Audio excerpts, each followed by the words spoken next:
দ্বিতীয়বারের জন্য ইটাহার বিধানসভার তৃণমূল কংগ্রেস প্রার্থী হিসেবে নাম ঘোষণা করা হয়েছে ইটাহারের বর্তমান বিধায়ক তথা সংখ্যালঘু তৃণমূল কংগ্রেসের রাজ্য সভাপতি মোশাররফ হোসেনের। মঙ্গলবার এই নাম ঘোষণা হতে উচ্ছ্বাসে মেতেছে ইটাহার ব্লক তৃণমূল কংগ্রেসের নেতাকর্মীরা। প্রার্থী ঘোষণার পর ইটাহার হাই স্কুল মাঠে এসে পৌঁছতে মোশাররফকে শুভেচ্ছা ও সংবর্ধনা জানান কয়েক শতাধিক তৃণমূল নেতাকর্মীরা। পাশাপাশি নেতাকর্মীদের সঙ্গে আবেগে গা ভাসাতে দেখা যায় তৃণমূল প্রার্থীকেও। এবার দলীয় কর্মীদের সঙ্গে আলোচনা করে ভোট প্রচারের রণকৌশল ঠিক করে দ্রুত প্রচারে নামবেন মোশাররফ হোসেন সহ দলীয় নেতা কর্মীরা বলে জানা গিয়েছে।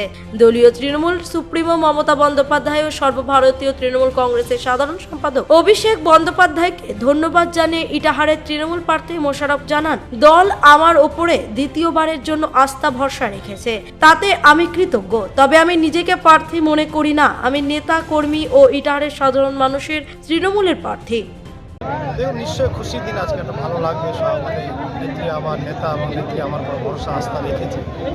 মূলত ইটাহারের মানুষ আমাকে ভালোবাসেন, আস্থা ভরসা বিশ্বাস আমার প্রতি রাখেন বলেই আমাদের জননেত্রী এবং জননেতা আমার প্রতি বিশ্বাস আস্থা রেখেছেন। আমি নিশ্চয়ই কৃতজ্ঞ মাননীয় মুখ্যমন্ত্রী মমতা বন্দ্যোপাধ্যায়, যিনি আমার মাতৃসমতুল্য নেত্রী, মাতৃভরসে দয়াতে আমাদের জননেতা অভিষেক বন্দ্যোপাধ্যায়, যিনি আমার প্রতি দয়া করেছেন, আমাকে মনোনয়ন দিয়েছেন। আমি অত্যন্ত খুশি, তাদের প্রতি আজীবন আমি কৃতজ্ঞ, চিরকৃতজ্ঞ।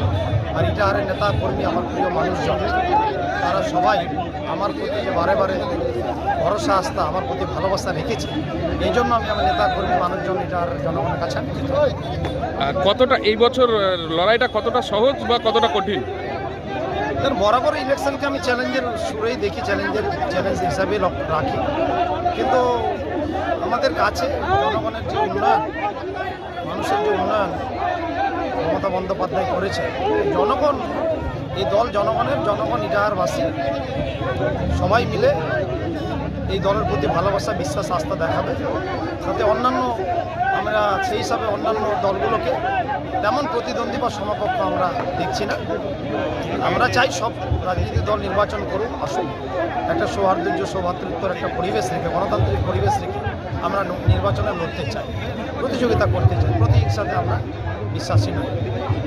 ইটাহার থেকে দিবাকর মজুমদারের রিপোর্ট, কুলিক নিউজ।